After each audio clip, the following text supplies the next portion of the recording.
What I'm going to do is I'm going to go over how to make a gluten-free, keto-friendly cream cheese pizza crust. That's right, I said cream cheese pizza crust.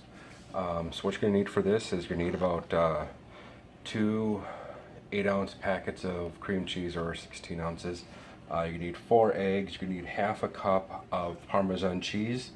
I'd say about 1 to 2, maybe 3 teaspoons of garlic powder, and maybe some other seasoning you want inside the crust. So what we want to do is we're going to soften the cream cheese, and then you're basically going to add all the ingredients into the bowl, and then we're just going to mix it, and then we're going to pour it onto a parchment paper lined baking sheet. Bake in the oven for about 350 degrees. We're going to bake it at a low temperature so it cooks for about 10-15 minutes. And what we're going to want doing is when the top is done, we're going to take it out of the oven. We're going to flip it over, because what I've noticed is that the bottom of it is kind of gooey after it cooks, and then the top burns. So we're going to flip it. And then once we flip it, then we're ready to put it back in the oven just for a little bit longer, so now the bottom, which is now the new top, that cooks. And then we cook it for about 5 minutes or so, and then we can take it out of the oven, and then we can top it and bake it like a regular pizza. So here we go. Here I've got the cream cheese, the eggs.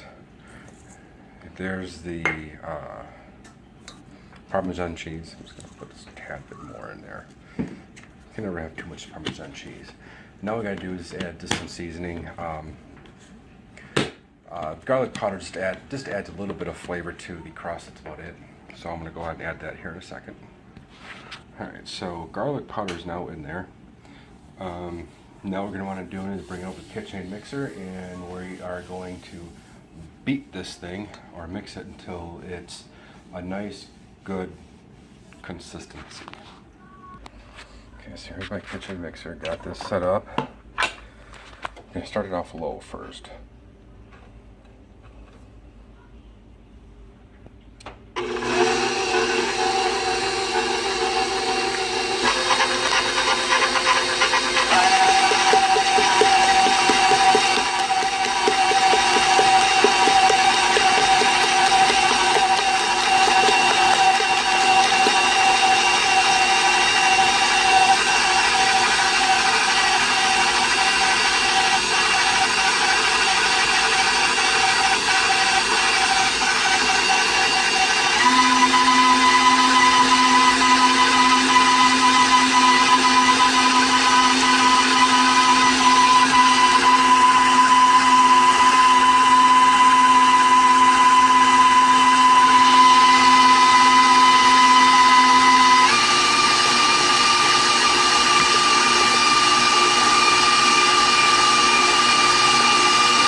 Alright, so here I got like a 16-inch one of these air-baked baking pans, pizza pans, whatever. And I've got it kind of lined with parchment paper. You're definitely going to want to use parchment paper for this process. You're not going to want to try to just grease it and hope that it comes out, because it's not going to. And the parchment paper makes it much easier to slide it off so you can flip it over. So let me put all the the cream cheese dough or cream cheese mixture on top of here. Alright, so here is the cream cheese mixture. If you're wondering if it should look like soupy style stuff or snot or whatever, yes, it does have a kind of soupy or like a gravy style consistency. So what I'm doing, I'm going to pour it onto the pan, and since I don't have a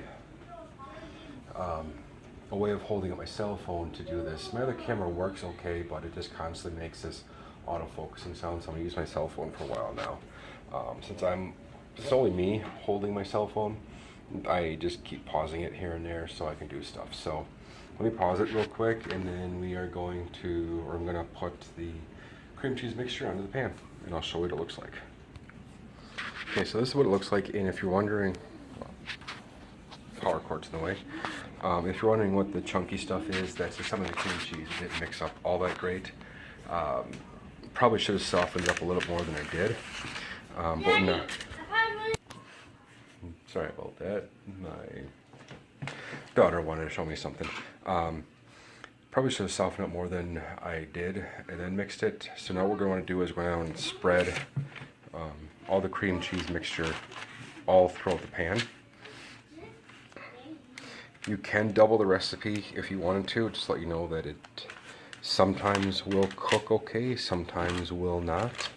I actually had one person tell me they wanted to use this to make a Chicago style pizza with, and all I could really do was laugh at them, because good luck trying to turn this into a deep dish style pizza crust.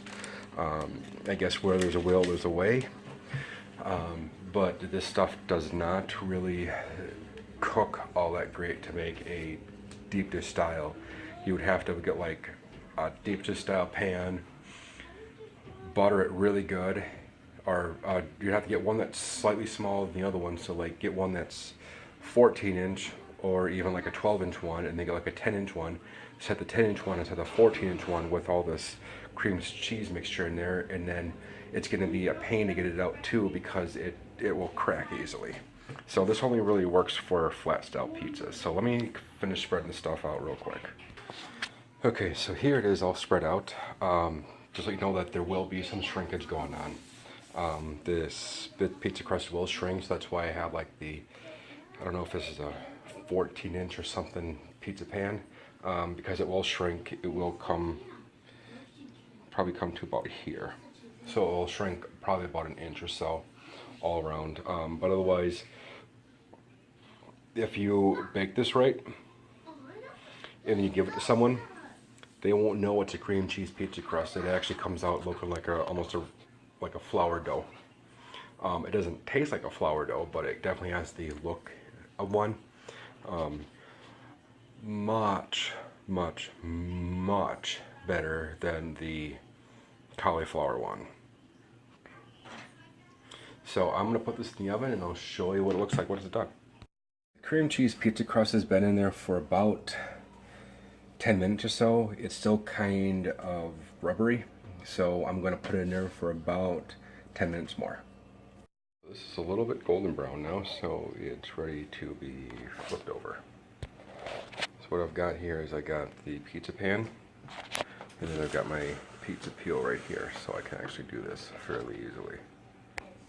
So what you do is you take the pizza pan and you slide the pizza off onto the parchment paper. So now you got the pizza pan that's free, and the pizza crust is on the pizza peel with the parchment paper. So now what we're going to do is we're going to oil this a little bit up. Okay, so what I've got here is I've got the pan that's oiled up, got the pizza peel with the pizza crust on the parchment paper. So now here's what we're going to do. We're going to take this, take the pizza pan, and lie it like that. Some people may be wondering, what the heck is he doing? Well, because we're going to flip it. So give me a second so I can flip this over and I'll show you why. Well, before I forget, one thing you're going to do is this pizza pan is still probably going to be hot unless you cool it off first. So you're going to want to use the oven mitt, and then what you want to do is use the pizza peel and hold the pizza pan in place. Let's see if I can do this with put my phone up somewhere.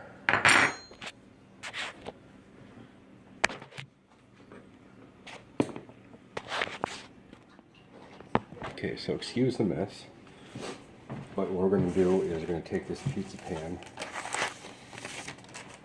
and flip it over like that.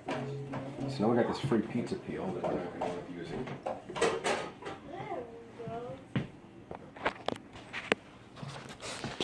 And kind of here's what we got now.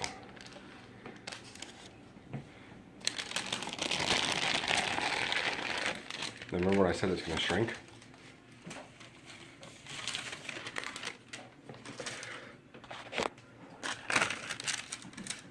So now what we can do is we can put this back in the oven for a little bit to kind of cook it just for a bit more, because now this is still a little spongy and the top can cook a little bit more now. So we'll put that in the oven for probably about 5 minutes. And I'd realized the reason why this cooked for about 25 minutes. The reason why it cooked for so long is I was cooking my almond flour bread a little bit earlier, and when the timer turned off, I had inadvertently turned off the oven. So it cooked for a little bit longer. It took longer until I realized the oven was off, so that's why it cooked for so long. Otherwise it doesn't cook quite that long, maybe 10-15 minutes, if that. So can you cook this for a little bit longer if you want to. You don't have to if you don't want to at all. There is what I will usually use for topping this. If you do use pizza sauce for topping this, just to let you know, your pizza is going to taste like SpaghettiOs.